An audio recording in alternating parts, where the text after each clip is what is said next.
Nous vous invitons à vous abonner si ce n'est pas encore fait, à activer la cloche pour être au courant de nos prochaines vidéos, à nous suivre sur nos réseaux Facebook et Instagram adventiste.mq.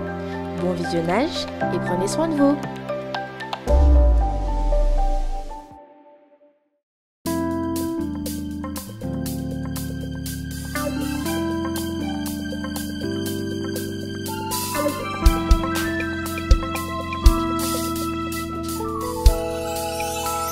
J'ai entendu ta voix, Seigneur, et tu m'as transformé.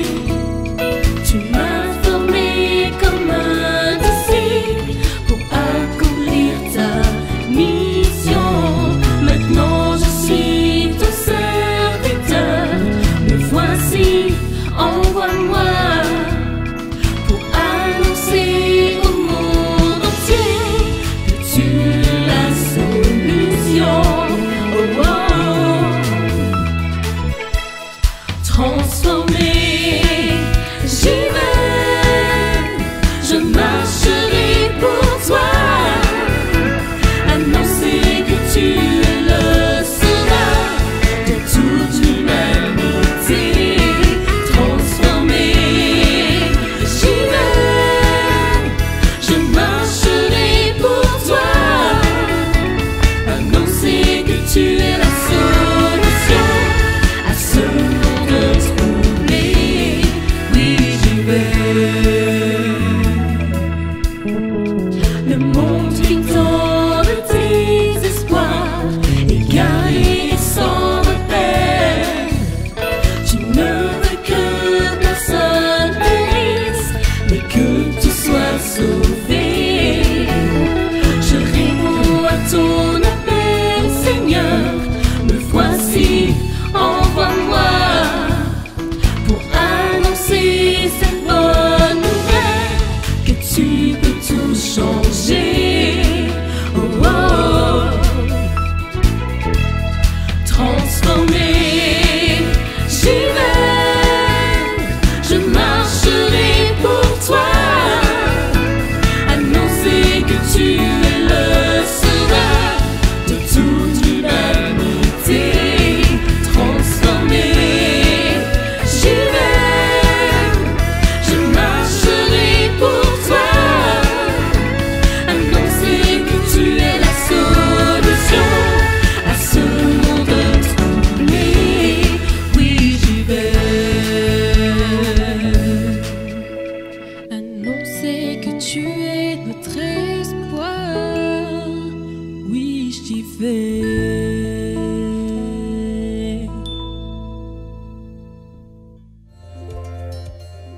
Pour la plupart des gens, le mardi est un jour ordinaire de la semaine. Mais pour la communauté qui vit autour de l'église adventiste de Kaitaia, les mardis sont devenus tout autres que des mardis ordinaires.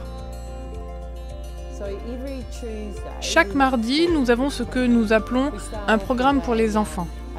Nous commençons par leur offrir un repas car ils arrivent affamés. Puis nous leur proposons des activités. Et ils aiment vraiment ça. Mais le projet n'a pas toujours été comme il est maintenant. Il a démarré d'une manière toute simple. Il y a quelques années, avant que je débute ce programme, notre église ressemblait à un musée théologique. Elle se situait au bord de la rue, mais pas dans la rue. Et il nous fallait trouver un moyen d'entrer en contact avec la population. Nous avons voulu nous mélanger à elle, faire connaissance et passer du temps ensemble. C'est ainsi qu'est né le programme Repas communautaire et qu'on a senti l'odeur. Les amener au programme communautaire a été bon pour eux et cela m'a aussi fait du bien. J'aime les voir jouer avec les autres enfants, faire leur connaissance, participer à toutes les activités et être fiers d'eux-mêmes quand ils disent « Hé maman, t'as vu? J'ai colorié ça et quand j'ai joué à ça, j'ai gagné !» Et moi je me dis « Waouh, cool !» Ce projet, créé pour toute la famille, est vraiment accueillant. J'ai noté que quand je suis là, je me sens faire partie de la famille. C'est vraiment agréable. C'est juste une grande famille. Comme le suggère son nom, ce projet est fait pour la communauté. Il n'y a pas que les enfants et leurs familles qui en profitent, mais ceux qui s'investissent sont aussi touchés par ce mouvement. Comme Brian, qui est venu chercher un logement en ville et qui a trouvé beaucoup plus que cela. J'ai vu l'affiche à l'extérieur qui parlait de repas communautaires et j'ai entendu qu'il s'agissait de repas végétariens. J'aime la nourriture végétarienne. Aussi, je suis venu et elle m'a plu. Chaque mardi, les enfants trouvent ici de la nourriture pour leur corps et pour leur âme. Parfois, certains viennent m'embrasser et j'aime ça. Ce projet n'aurait pu se mettre en place sans le soutien spécial d'ADRA Nouvelle-Zélande. ADRA, c'est l'agence de secours et de développement de l'Église adventiste du 7e jour. Nous en sommes le bras humanitaire. En effet, nous avons des projets au niveau international pour aider les familles et les communautés dans le besoin. Ici, en Nouvelle-Zélande, nous sommes particulièrement attentifs aux besoins qui font jour dans la communauté. Grâce aux églises, nous répondons à certains de ces besoins au moyen d'initiatives telles que celle-ci. L'église de Kaitaia fait un travail merveilleux et ADRA aime œuvrer avec elle à cause de l'impact qu'elle a sur la communauté. Pour nous, le but est d'atteindre autant de personnes que possible et d'aider autant de familles que possible à prospérer. En étant partenaires avec nous, les membres ont un impact maximum sur la communauté. Le processus est celui-ci. Quand ils entrent et qu'ils se sentent aimés de nous, que nous nous occupons d'eux en tant qu'individus, plus le fait qu'ils sont dans un endroit sécurisant et que de venir le mardi les réjouit, tout cela fait qu'ils en veulent toujours plus. Avec des cœurs engagés et des esprits ouverts, tout est possible. Et avec Dieu, bien sûr, c'est exactement ce qui se passe. Je suis revenu à l'église un samedi. Et je m'en suis vraiment réjoui car je ne m'étais jamais rendu à un service chrétien de toute ma vie.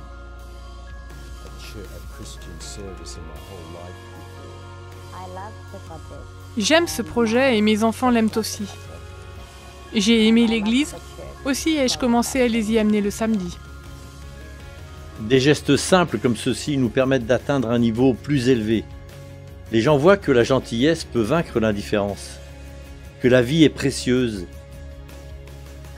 Et le plus important, que nous n'espérons pas seulement un avenir meilleur, mais que nous pouvons aider à faire qu'il arrive. Vous pouvez aussi faire changer les choses dans votre communauté. Prenez contact avec votre église locale ou avec ADRA pour savoir comment en faire une réalité.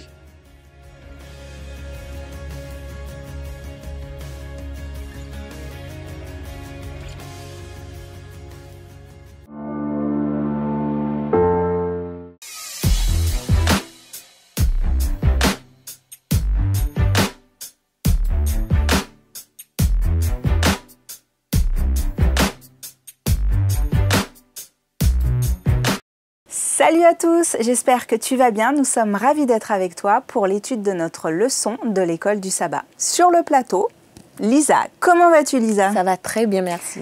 Et Saïda. Content d'être avec vous aujourd'hui. Le thème de la leçon d'aujourd'hui, c'est Jésus, le chef et le consommateur de la foi. Juste après ça, le débat.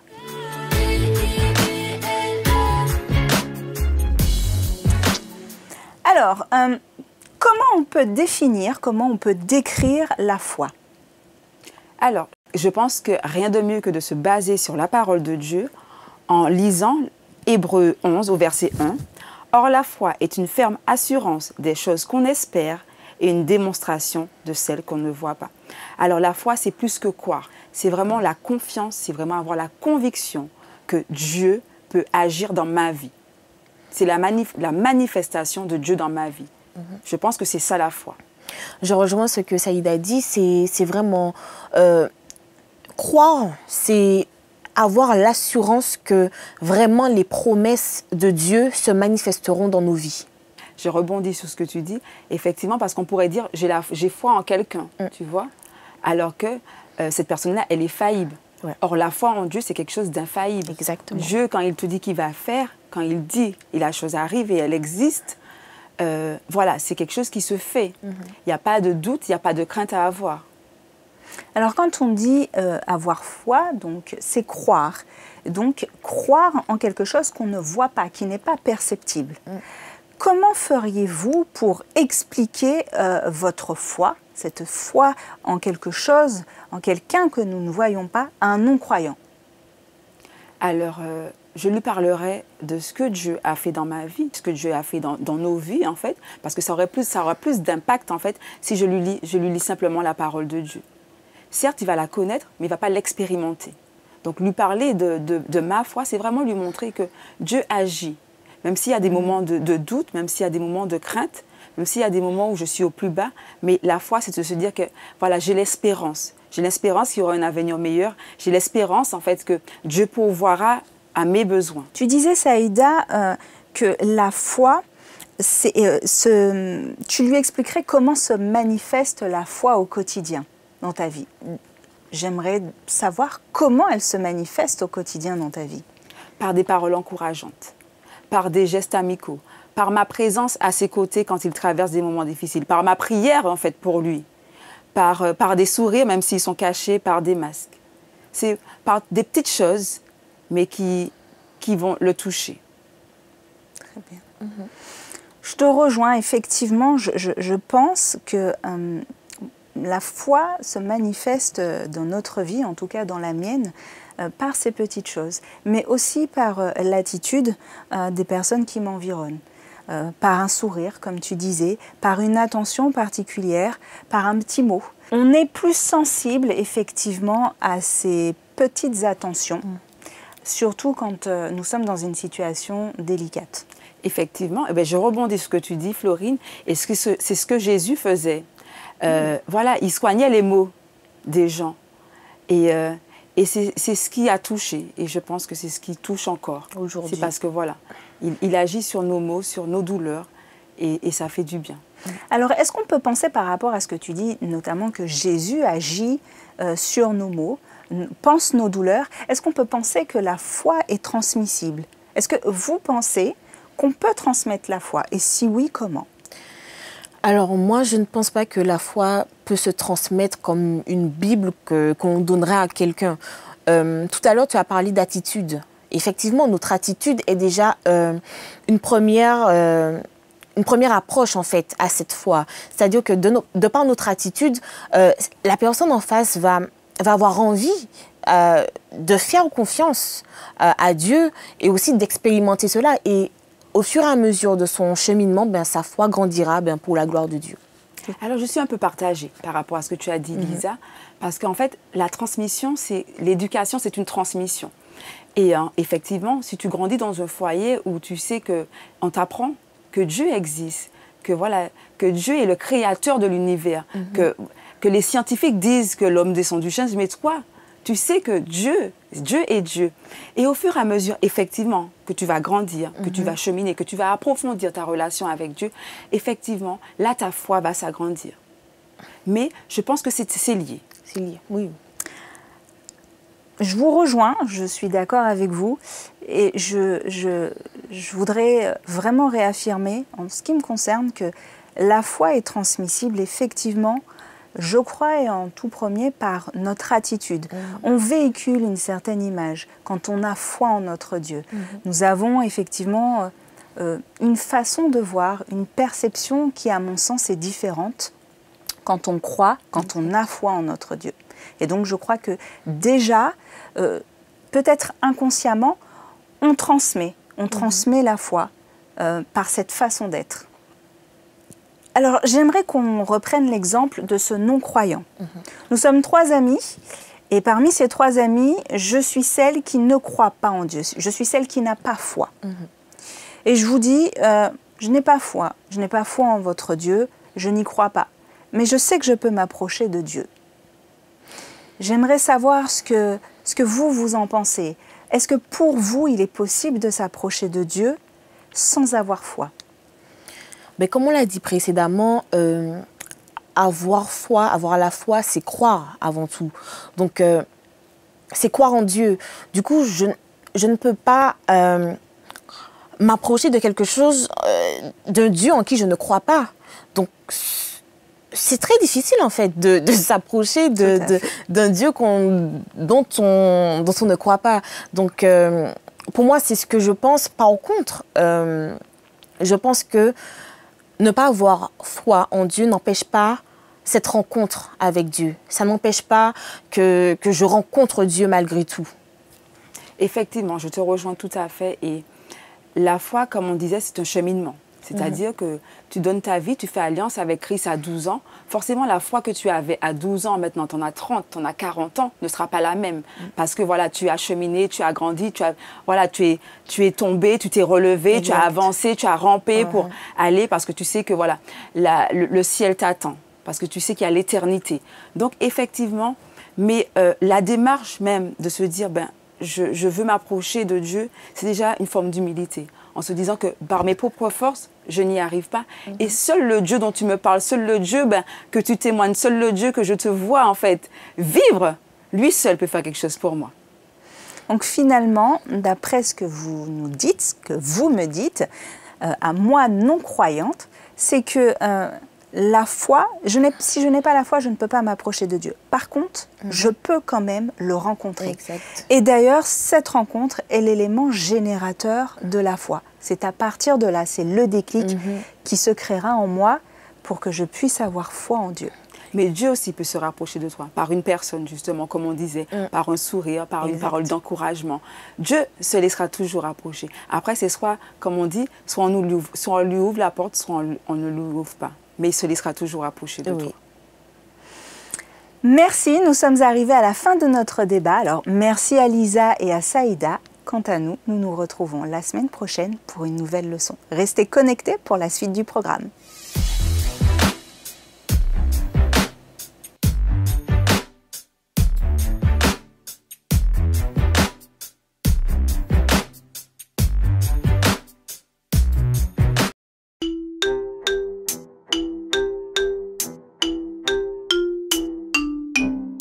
Cette vidéo est réservée à la section berceau. Son caractère répétitif a une visée pédagogique pour leur éveil spirituel. Merci de les accompagner. Bonjour amis de la Bible, c'est Tonton Jim. Aujourd'hui, j'ai l'une des plus belles histoires à vous raconter. Elle s'intitule « Le petit Isaac ». Et notre verset à mémoriser est tiré de Jean 15, le verset 12. « Aimez-vous les uns les autres. Regarde, voici Sarah. Pauvre Sarah, elle est très triste parce qu'elle n'a pas d'enfant. Abraham est le mari de Sarah. Lui aussi, il est très triste de ne pas avoir d'enfant avec Sarah. Il est d'autant plus triste parce que Sarah pleure. Abraham aime beaucoup Sarah. Alors il l'embrasse, il lui tapote le dos et lui dit « Ne sois pas triste, ma chérie. Je ne veux pas que tu sois triste. » Sarah pleure. J'ai toujours voulu avoir un bébé, mon propre bébé, et maintenant je suis trop vieille.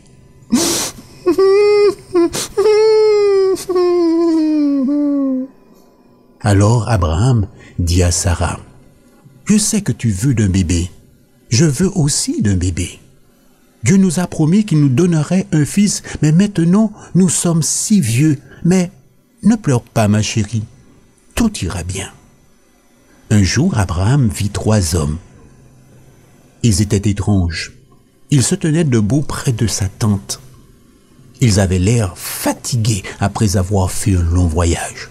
Alors Abraham les interpella. « Venez par ici et reposez-vous un moment à l'ombre sous l'arbre, et je vous préparerai de quoi manger. » Les hommes étaient heureux. Merci, merci beaucoup, mon bon monsieur. Et les 3 hommes s'assirent sous l'arbre. Abraham alla rapidement vers sa tente. Sarah, nous avons de la visite. Nous avons de nouveaux amis. Prépare quelque chose à manger, quelque chose de bon, de copieux que tu sais si bien préparer. Bien sûr, mon chéri, je le fais tout de suite, répondit Sarah. Puis, Abraham retourna auprès de ses nouveaux amis. Quand la nourriture fut prête, Sarah appela Abraham. « La nourriture est prête !» Alors, Abraham alla prendre la nourriture et fit le service. Tout était parfait. Tandis qu'il mangeait, l'un des hommes demanda à Abraham, « Mais où est ta femme ?»« Elle est à l'intérieur de la tente, dit Abraham. » Et l'homme lui dit, « Je reviendrai l'année prochaine, à la même époque, et ta femme aura un petit garçon, son propre bébé. » Lorsque Sarah a entendu la nouvelle, elle n'a pas pu s'empêcher de rire. Moi, avoir un bébé à cet âge, cela me fait tout drôle. L'homme entendit Sarah rire et dit, « Elle pense qu'elle est trop vieille pour avoir un bébé. Mais, vraiment, y a-t-il quelque chose d'impossible pour le Seigneur ?» Alors, Abraham comprit que ce visiteur était vraiment le Seigneur qui était venu lui rendre visite. Et puis, les 3 hommes partirent. Tout arriva comme le Seigneur l'avait dit. 1 an après, Abraham et Sarah eurent un petit garçon. Regarde le bébé, il s'appelle Isaac, qui veut dire « Il nous a fait rire ». Sarah et Abraham aiment Isaac. Ta famille t'aime et prend aussi soin de toi, parce que les membres d'une famille s'aiment les uns les autres, comme Jésus nous le demande. Alors, nous pouvons le chanter. Quand Jésus est dans ma famille, quel heureux foyer, quel heureux foyer, quel heureux foyer. Quand Jésus est dans ma famille, quel heureux foyer, quel heureux foyer, quel heureux foyer. Remercions Dieu pour notre famille. Tendre Père, merci pour ma famille. Merci d'être avec nous au nom de Jésus. Amen. Rappelle-toi, ta famille t'aime et Jésus t'aime aussi.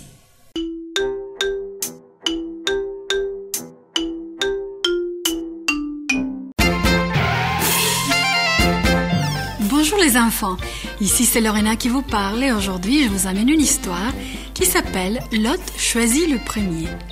Le verset à mémoriser dit qu'il n'y ait point de dispute entre toi et moi.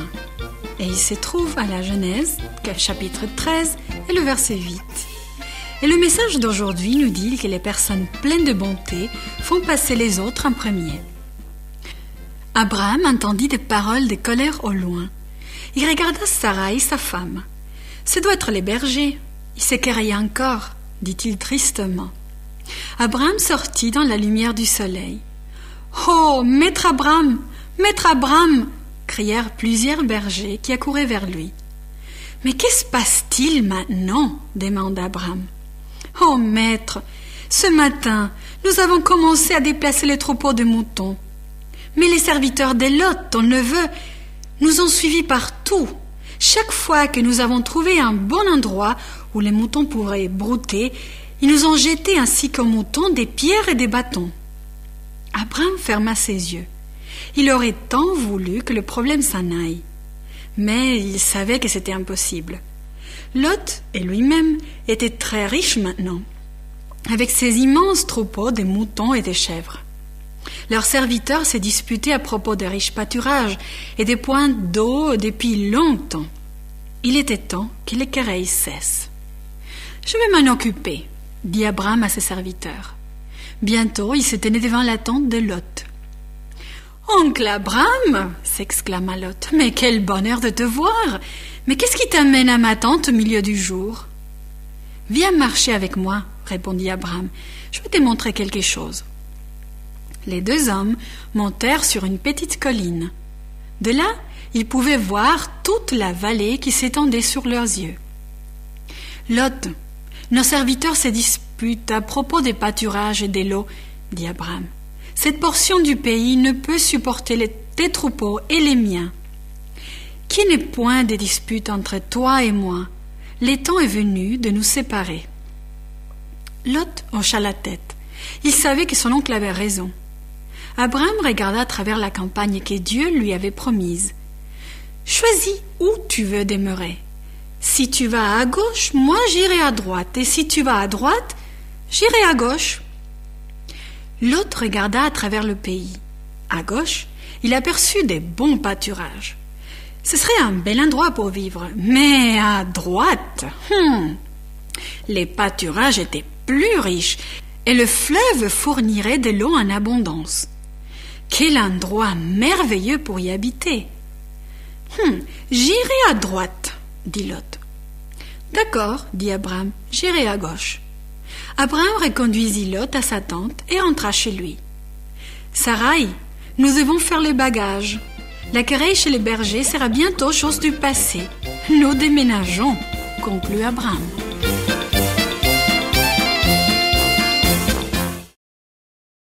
Coucou, comment vas-tu? Contente de te retrouver autour de l'étude de la semaine qui s'intitule « Un maître étonnant ». Comment te sentirais-tu si tu offrais ton aide à une personne dans le besoin et qu'elle se montrait impolie envers toi? Voudrais-tu l'aider quand même? As-tu déjà pensé que Jésus pourrait t'amener à faire des choses inattendues? Viens, allons un petit peu voir dans l'histoire de Jésus pour en tirer quelques leçons.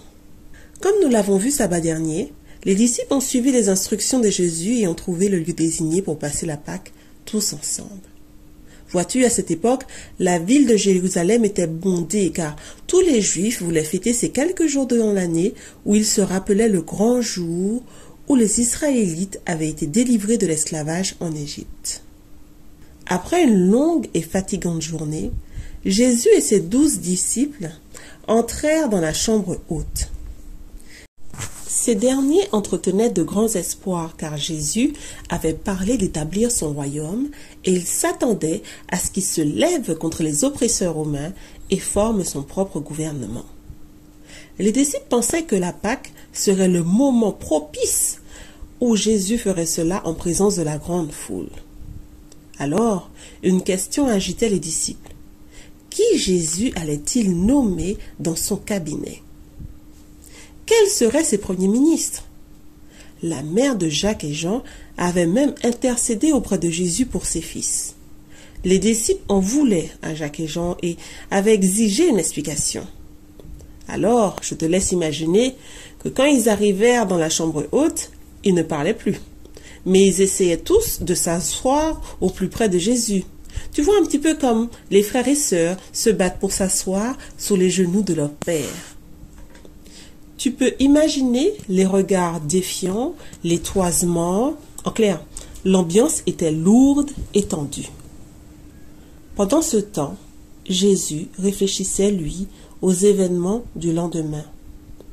Le repas qu'il s'apprêtait à partager avec ses disciples serait son dernier. Il voulait voir parmi eux un esprit d'unité, d'amour. Il voulait qu'ils soient plus attentifs aux besoins des autres. À cette époque, lors des fêtes, il était coutume qu'un serviteur lave les pieds des invités. En effet, tout était prêt dans la chambre. La bassine, les serviettes et la cruche d'eau. Tout était là. Il ne manquait plus que le serviteur.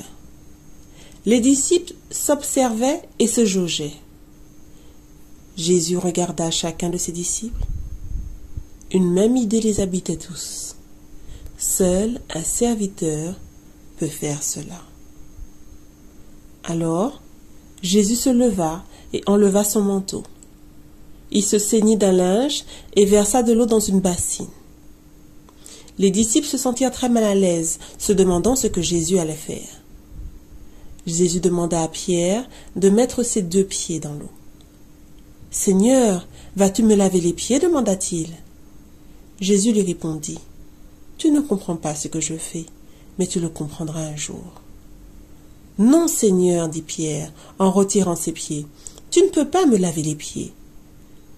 Si je ne te lave pas les pieds, tu n'es pas vraiment mon disciple. » Vint aussi le tour de Judas. « Toi aussi, tu as besoin d'être lavé. Place tes pieds dans la bassine, mon ami, lui dit Jésus. » Judas sentit la chaleur des mains de Jésus qui lui lavaient les pieds. Mais il méprisait Jésus pour ce geste d'humilité. Lui, le Messie tant attendu, il n'était sûrement pas prêt à être couronné roi. C'est pourquoi un peu plus tard, Judas sortit pour se rendre chez le grand prêtre. Ils voulaient forcer Jésus à se déclarer roi, un roi selon sa volonté, non selon celle de Jésus. Lorsque Jésus lava les pieds des disciples, il combla un besoin du groupe. Jésus leur enseigna à eux comme à nous la signification de la fonction de chef accompli dans un service désintéressé. C'est cela que résume notre verset à mémoriser qui dit « Mais quiconque veut être grand parmi vous sera votre serviteur, et quiconque veut être le premier parmi vous sera votre esclave. C'est ainsi que le Fils de l'homme est venu non pour être servi, mais pour servir et donner sa vie en rançon pour beaucoup. » Tu reverras ce verset dans Matthieu 20, versets 26 à 28. Jésus nous offre, mon ami, un parfait exemple d'une vie de service. Le service est la clé d'un leadership désintéressé. C'est en prenant exemple sur Jésus que toi, moi, nous pourrons apprendre à servir. Par exemple, par le moyen de nos offrandes, nous aidons d'autres personnes qui sont loin. Je t'invite à réfléchir aux façons de combler les besoins de ton prochain et à les mettre en pratique. Prie Dieu et demande-lui l'occasion de servir les autres. Assurément, il te guidera. À bientôt.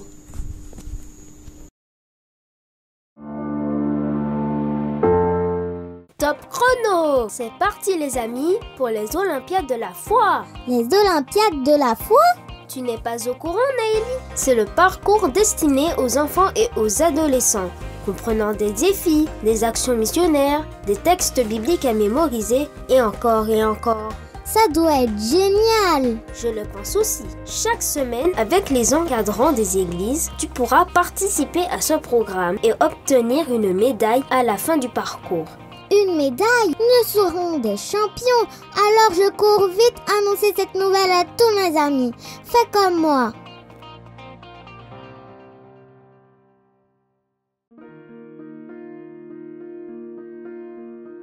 Vous avez besoin d'aide. Vous souhaitez vous entretenir avec un pasteur, un psychologue, un conseiller en relations d'aide. La cellule d'écoute de la Fédération des Églises adventistes du 7e jour de la Martinique est à votre disposition, 7 jours sur 7, de 8h à minuit, au 0805 288 394. Cet appel est gratuit.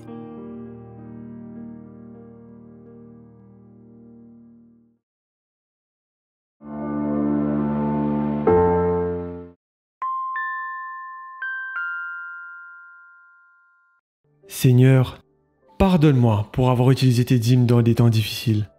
Mais si tu m'aides à les rembourser, je te promets de ne plus utiliser tes ressources pour mes intérêts propres, même si je meurs. Pavel était un étudiant marié dans la Roumanie communiste de l'époque. Il n'avait aucun revenu. Afin de trouver des fonds, Pavel et son épouse ramassaient des canettes pour les revendre. Mais l'argent obtenu par ces efforts couvrait à peine les dépenses pour le lait de leur fils.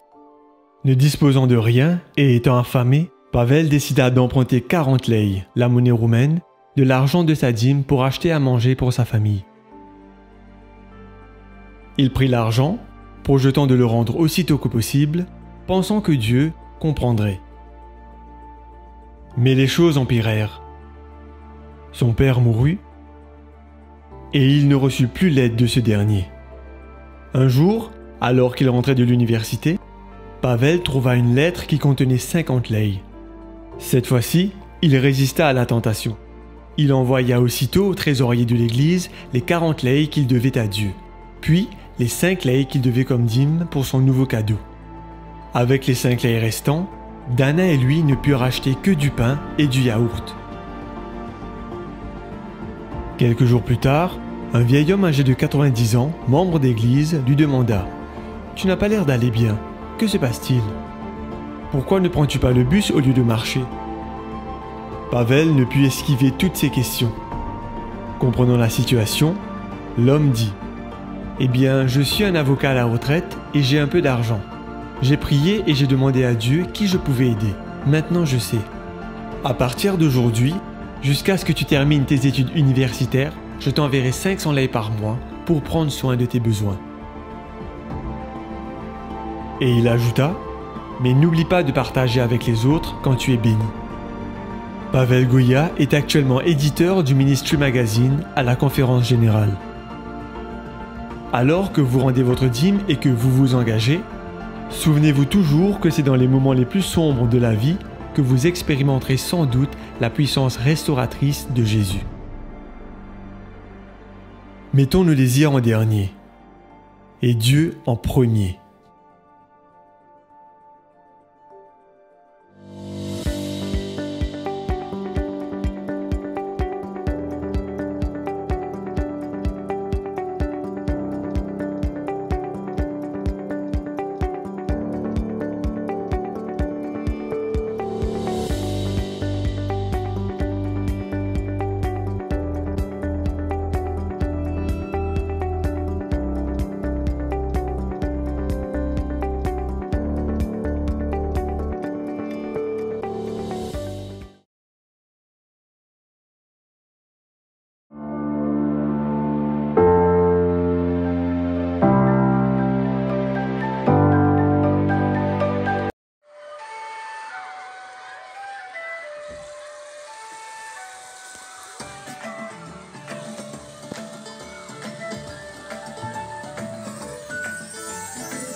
Seigneur, tu me donnes une journée, un temps pour dormir et me réveiller, un temps aussi pour boire et manger, un temps pour me baigner et m'habiller, un temps pour jouer et pour m'amuser, un temps pour apprendre et travailler, un temps pour prier et adorer.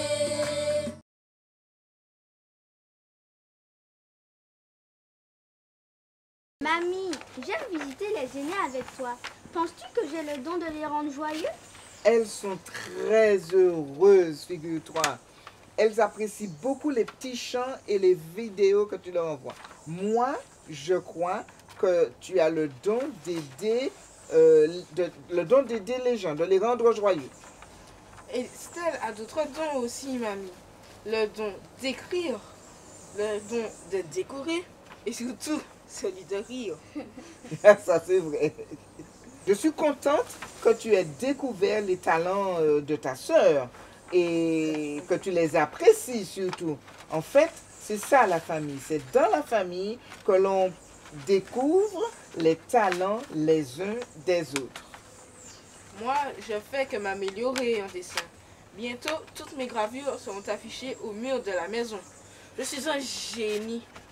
Mon copain Luc, il dit qu'il veut quitter le groupe de théâtre parce que, soi-disant, on ne lui donne pas de rôle digne de ses dons. Mes enfants, souvenez-vous d'une chose. Dieu donne à chacun des dons. En fait, ce sont des tâches spéciales que l'on doit et des responsabilités que l'on doit exercer, accomplir avec joie et amour. Bien sûr, pas pour s'en vanter, mais pour les mettre au service de Dieu. Moi, je suis bien jeune et ce que je peux réaliser pour les autres est bien insignifiant. Rien n'est insignifiant pour Dieu, ma chérie. Les histoires de la Bible nous le montrent bien.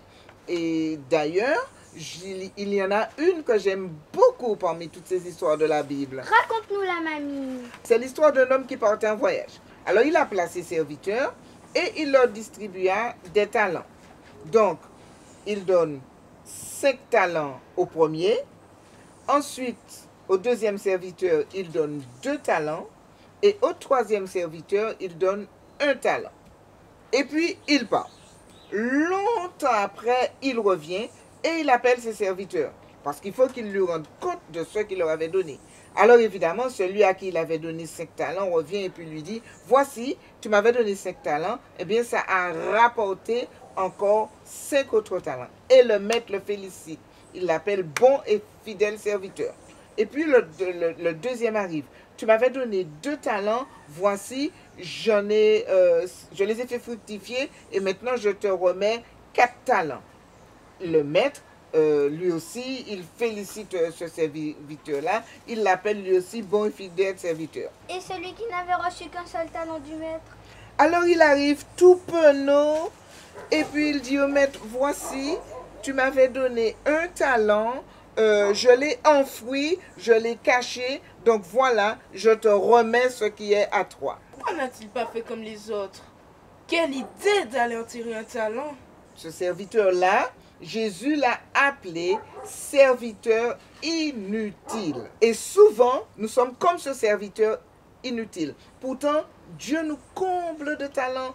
Dieu est bon et généreux envers nous, mais nous refusons ses cadeaux. Ah, j'y pense les enfants, j'ai quelque chose à vous montrer dans le verger. Allez, allez, debout, debout, venez voir. Allez, on y va, de l'énergie. Oui. Regardez les enfants, il y a une petite branche là sur cette grosse racine. Mais je vois pas de petite branche. Moi, je ne vois qu'une racine, mamie. Un goyavier a tenté de pousser, mais la racine lui a roulé dessus et l'a complètement caché. Les enfants, la racine peut représenter la peur, l'égoïsme, la vantardise ou la convoitise. Impossible de développer les qualités que Dieu nous a données si nous sommes dans cet état d'esprit-là. Hé mamie, regarde ce goyavier. Il est en plein soleil. Il est rempli de fruits. Oui. Fais voir. Regarde. Ah oui, oh, une belle goyave là. Vous voyez cette goyave? C'est une mine de vitamine C, de fer, de magnésium et de protéines végétales. Elle est indispensable à l'entretien de notre masse musculaire. J'aimerais bien être comme cette goyave, plein de vitamines, oups, plein de talents pour me rendre utile partout où l'on a besoin de moi. Alors, on gère avec Dieu dès aujourd'hui les enfants? Oui, mamie. Eh bien, demandons-lui de nous aider à découvrir les talents que nous possédons. Nous allons prier. Seigneur Dieu, aide-moi à être utile et à développer tous les dons que tu m'as donnés avec joie et amour. Amen. Amen.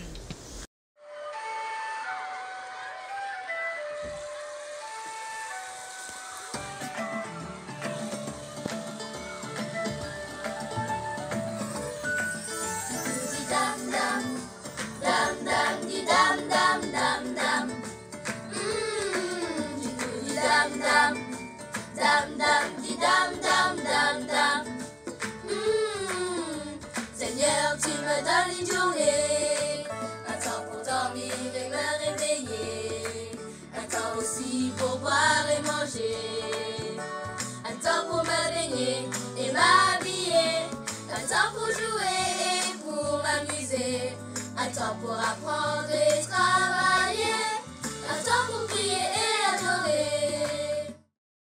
Salut à tous, bienvenue à notre moment de louange. Avant de commencer, je vous invite à incliner la tête pour une courte prière. Merci Seigneur pour ce moment de louange que tu nous permets de passer ensemble. Sois avec nous. Je t'ai demandé ces grâces, non que j'en sois digne. Au nom de ton Fils Jésus, pour ta sainte gloire. Amen. Amen. Amen.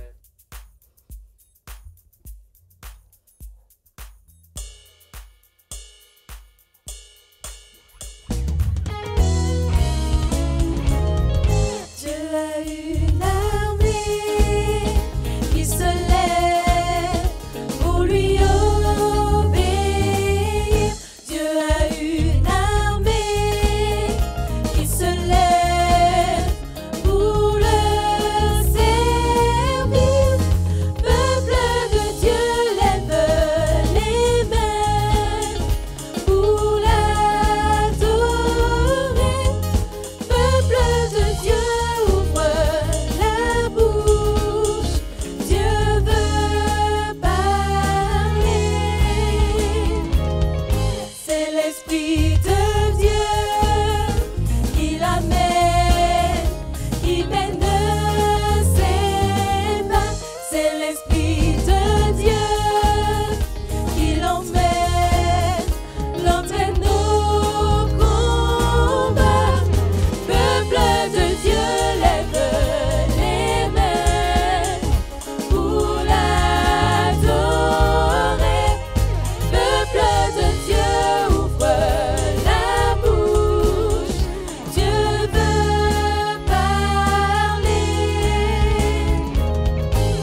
à tous. Salut.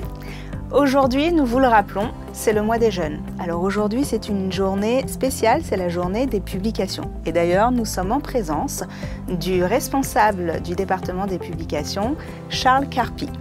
Bonjour à tous nos auditeurs, tous ceux qui nous suivent sur les différents réseaux sociaux.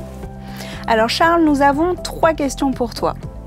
La première, c'est est-ce que tu peux nous dire qu'est-ce que le département des publications au sein de l'Église adventiste ? D'accord. Alors le département de publication au niveau de l'Église adventiste, c'est particulièrement ce département qui est censé encourager les hommes et les femmes qui composent notre Église à les encourager à la lecture.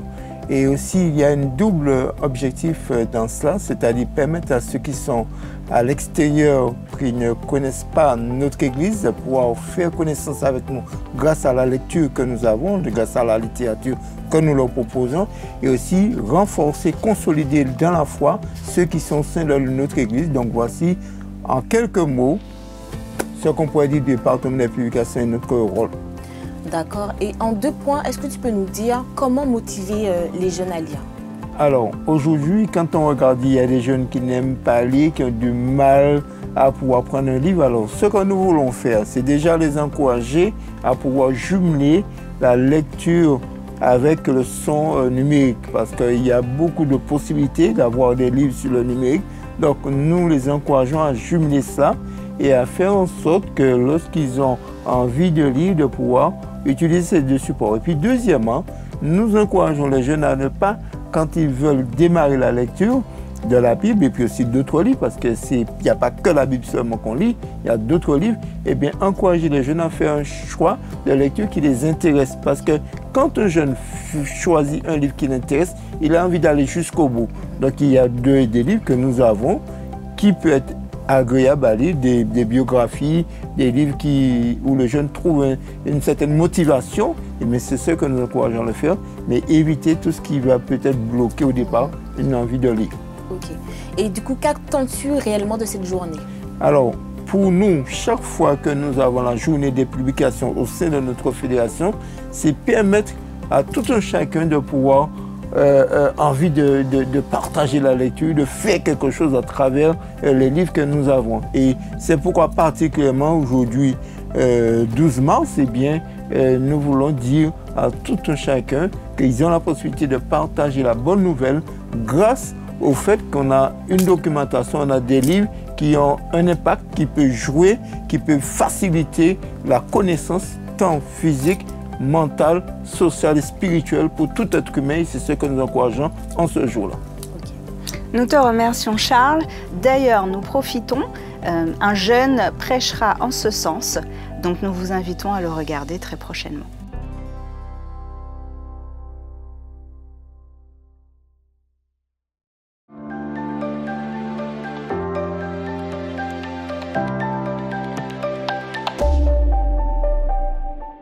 Bonjour à tous, bienvenue à vous qui me regardez aujourd'hui. Nous poursuivons avec le thème du mois des jeunes qui est ma vie, ma foi, ma victoire.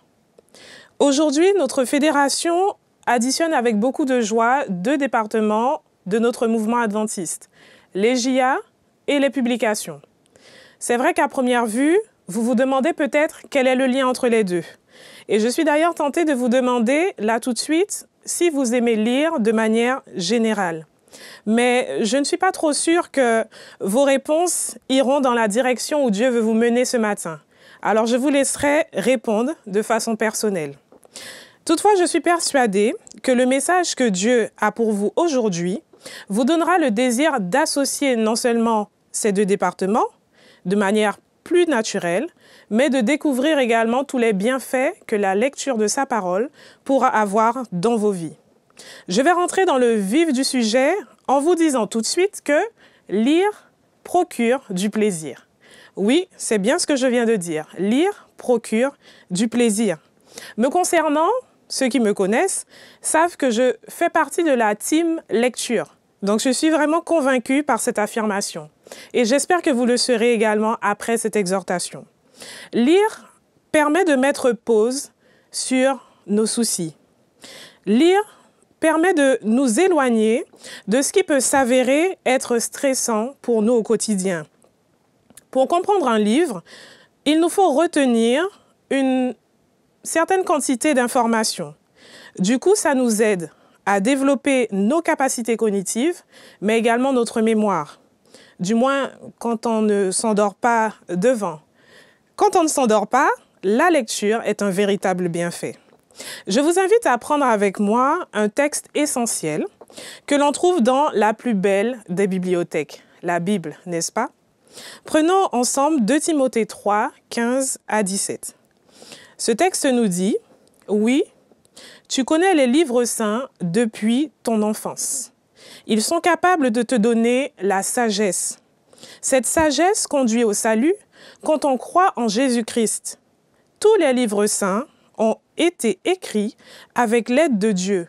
Ils sont utiles pour enseigner la vérité, pour persuader, convaincre, pour corriger les erreurs, pour former à une vie juste.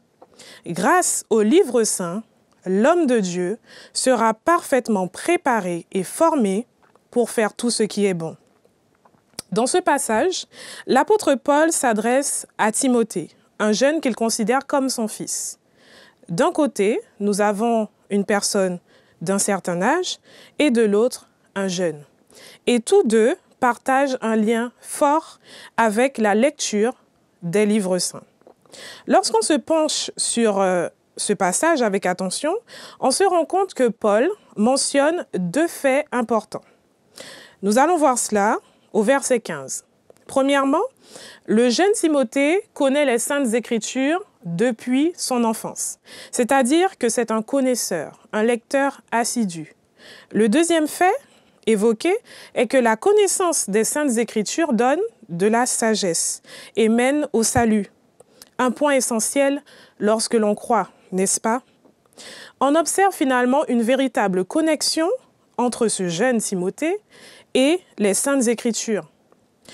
Si on poursuit au verset 17, on se rend compte que Timothée, finalement, a bien fait de s'intéresser aux Saintes Écritures depuis son enfance. Voyons pourquoi. Premièrement, les Saintes Écritures sont inspirées de Dieu lui-même. Inspirées de Dieu. Ce n'est pas un simple roman policier, fantastique, ou je ne sais quoi d'autre. C'est avec l'aide de celui qui a créé le monde dans lequel tu vis que chaque page a été écrite. Deuxièmement, les Saintes Écritures nous enseignent des choses. On ne lit pas pour lire. On ne lit pas pour rien. On ne lit pas juste pour faire passer notre temps. Dieu y a placé une pédagogie spéciale être humain et une pédagogie riche. Troisièmement, la parole de Dieu est aussi capable de nous convaincre. Non pas sans conscience, sans qu'on s'en aperçoive, comme certains romans, comme certaines lectures qui nous mènent à des chemins dont on n'a pas conscience. La parole de Dieu, elle, nous convainc en éveillant nos sens. Elle éveille notre conscience. Et un autre point des Saintes Écritures est qu'elle nous corrige. Alors je vous l'accorde, ce n'est pas le point que l'on préfère, mais elle nous corrige. Après avoir éveillé nos sens, elle nous aide à corriger nos erreurs. Et puis, finalement, elle nous forme, elle nous instruit, elle nous cultive. Elle nous assure une instruction qui vise à un accroissement de la vertu. Finalement, je ne sais pas pour vous, mais ça me donne envie de m'asseoir et de lire la parole de Dieu. Cette connexion aux Saintes Écritures peut être pour nous, finalement, ce qu'aucune autre lecture ne pourra jamais être. Elle est d'une richesse sans pareille. Si on poursuit dans le passage que l'on a lu, on observe que Paul, au verset 17, conclut par un objectif ultime. Être accompli et prêt pour bien agir. Que nous faut-il de plus? J'y ai toujours prêt, n'est-ce pas? Je t'invite vraiment non seulement à relire ces passages que l'on a vus de manière plus intime, tranquillement chez toi, mais je t'invite surtout à chercher à te connecter d'une manière spéciale à la parole de Dieu. Interroge-toi sur ce qu'elle peut t'apporter et ne laisse personne te faire croire des choses qui n'y sont pas. Et pour cela, il faut que tu la lises. Tous les jours, nous vivons des situations stressantes, surtout en ce moment, on pourrait dire. Et il n'est pas toujours facile de s'en défaire. On les repasse parfois en boucle dans nos têtes, sans cesse, sans cesse. On se demande alors comment faire et on demande de l'aide par-ci, par-là. On demande aux autres de prier pour nous, etc. Toutes ces choses sont bien. Mais moi, je t'invite ce sabbat à te tourner comme Timothée vers les Saintes Écritures. Je t'invite à te préparer un espace, chez toi ou ailleurs, où tu te sens bien. Je t'invite dans cet espace à t'installer. Et je t'invite à lire la Bible. Laisse le Créateur de l'univers te démontrer qu'il a placé dans sa parole une capacité hors norme. C'est à ce moment que Dieu, silencieusement, apaisera ton niveau de stress et te donnera des solutions. Les histoires qu'il y a insérées vont t'inspirer, elles vont te motiver, elles vont te questionner, elles vont te donner à nouveau de l'espoir.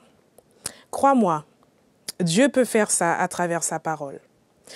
Je te propose maintenant un deuxième texte à lire avec moi ce matin. Il se trouve dans Jean 5, verset 39, et il nous dit ceci. « Vous étudiez les livres saints et vous pensez trouver en eux la vie avec Dieu pour toujours. Et ce sont les livres saints qui me rendent témoignage. Mais vous ne voulez pas venir à moi pour avoir la vraie vie. » Dans ce texte, c'est Jésus qui parle. Il s'adresse à toi. Il met là, dans ce texte, un point d'honneur à rappeler que les Écritures parlent de lui. Lire la Bible n'est pas une affaire de lire pour lire. Il faut que tu retiennes ça. Il faut qu'on fasse vraiment attention à cela lorsqu'on lit la parole de Dieu et à ce que nous cherchons lorsque nous lisons la parole de Dieu. D'ailleurs, je me demande, est-ce que nous cherchons quelque chose de manière générale? C'est vrai qu'on a de nos jours des ressources en tout genre, à portée de main, ou du moins à portée de clic. Et nous n'avons pas beaucoup, finalement, à chercher pour trouver quelque chose. Et est-ce qu'on se questionne, finalement, encore sur nos sources ou sur les informations que l'on reçoit, que l'on trouve? On se laisse plutôt guider par notre instinct, par nos ressentis, par notre cœur. Mais comment être certain que ces choses nous mènent au bon endroit?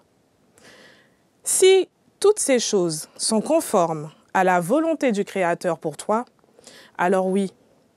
Mais encore une fois, pour cela, il faut que tu lises pour connaître quelle est la volonté de Dieu. Oui, je suis certaine de cela et je le vis. La Bible est une source sûre. Tu peux lui faire confiance, qu'elle soit en page imprimée ou en application, et je suis plus adepte de la deuxième option. Tu y as accès, alors ne t'en prive surtout pas. Elle vient directement de l'Éditeur suprême, le Dieu Tout-Puissant. Faisons donc attention à ce que nous cherchons dans les Saintes Écritures, parce que c'est Jésus-Christ que nous allons y trouver. Et c'est lui qui mène à la vie. Alors tant mieux. Jacques 1, verset 22, rajoute une mise en garde en ces termes. « Ne vous contentez pas de l'écouter, mais faites ce qu'elle dit. Sinon, vous vous trompez vous-même. » Lorsque tu entres dans cette connexion avec la parole de Dieu, tu donnes l'occasion à ton cœur de s'ouvrir à l'œuvre de l'Esprit Saint dans ta vie. Et l'Esprit Saint est capable de transformer tes pensées, de transformer tes paroles, de transformer tes actions, tes sentiments. Tu vas alors vers la vie. Non pas la vie, mais la vie. Tu vas vers la liberté. Plus la connexion se fait et plus les changements s'opèrent et tu évolues. Ce que tu croyais vrai hier ne l'est plus forcément aujourd'hui et inversement. Ce qui n'était alors qu'illusion devient réalité. Alors à ce moment, même si tout autour de toi change, si les gens sur lesquels tu t'appuyais te font défaut, alors laisse-moi te rappeler que la parole de Dieu, elle, ne change jamais. La parole de Dieu ne change jamais. Appuie-toi sur elle. Elle est immuable. Et pour finir, chers jeunes, comme l'appétit vient en mangeant, lorsque tu auras goûté combien la parole de Dieu est bonne, n'en garde pas tous les bénéfices pour toi. Partage le bon plan avec tes proches. Engage-toi par l'Esprit Saint dans l'œuvre de découverte de la parole de Dieu. Fais-le pour toi et encourage tes amis à faire de même. Souviens-toi, lire la Bible renouvelle les forces. Lire la Bible procure du soulagement. Lire la Bible aide à lutter et à avancer.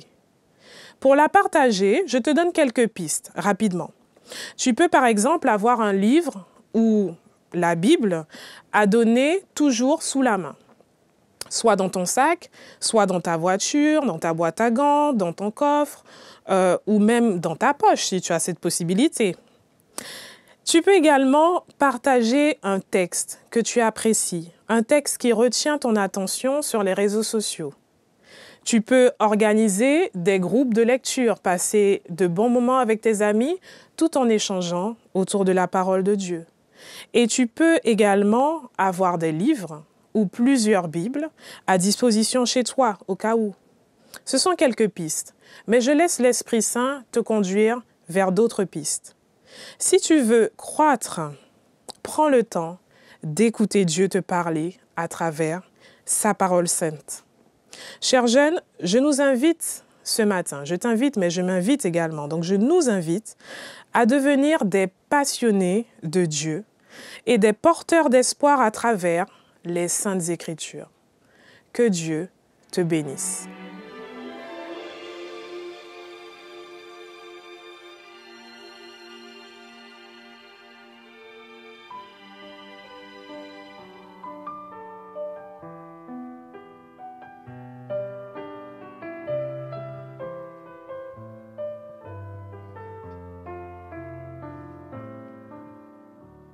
Le chemin du succès n'est pas facile. Le doute et la peur nous environnent. Comment persévérer? Comment ne pas douter? Tu te sens incapable de surmonter tous les obstacles qui sont devant toi. Qui combattra pour toi? Qui te relèvera? Oui, il y a mille raisons de douter, mais n'oublie pas le Dieu tout-puissant. Dieu a placé en toi des dons, des talents pour accomplir son œuvre et pour le glorifier. Alors, vise l'excellence, car Dieu fait de toi la tête et non la queue. Oui, tu peux tout. Ta force est en Dieu.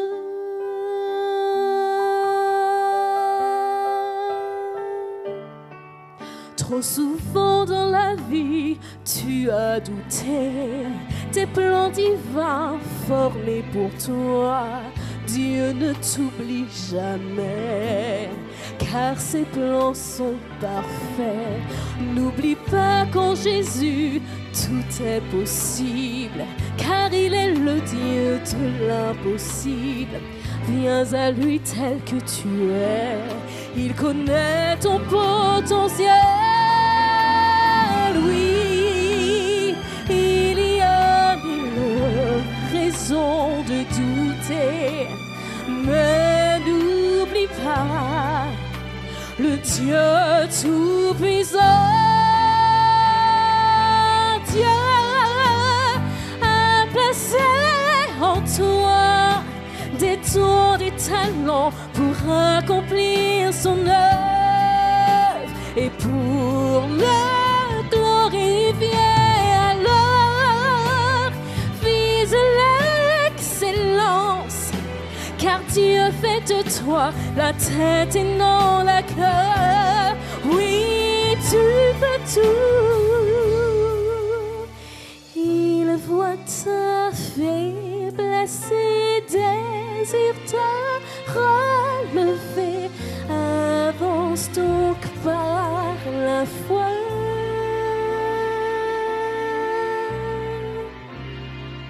Et prends ton envol.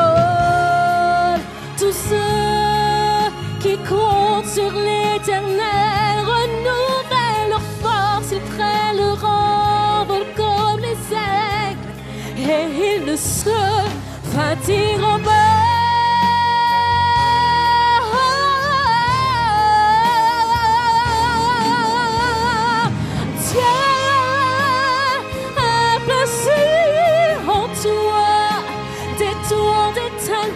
Pour accomplir son œuvre et pour le glorifier. Alors, vise l'excellence, car Dieu fait de toi la tête et non la queue. Oui, tu peux tout. Il voit ta faiblesse et désire te relever. Avance donc par la foi.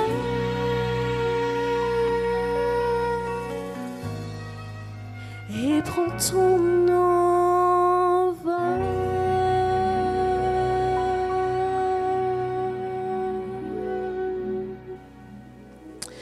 Prions ensemble. Dieu éternel, nous voulons te remercier parce que nous savons que tu places en nous et que tu vas placer en nous cet intérêt et cet amour, cette passion pour les Saintes Écritures, pour ces livres, Seigneur, que tu as inspirés et qui nous mènent à Jésus, Jésus qui est la vie. Accorde-nous ton Esprit Saint pour cela et bénis chacun de tes enfants, chaque jeune. Conduis-nous à toi, au nom de Jésus et pour ta gloire. Amen. Nous vous invitons à vous abonner si ce n'est pas encore fait, à activer la cloche pour être au courant de nos prochaines vidéos, à nous suivre sur nos réseaux Facebook et Instagram adventiste.mq. Bon visionnage et prenez soin de vous.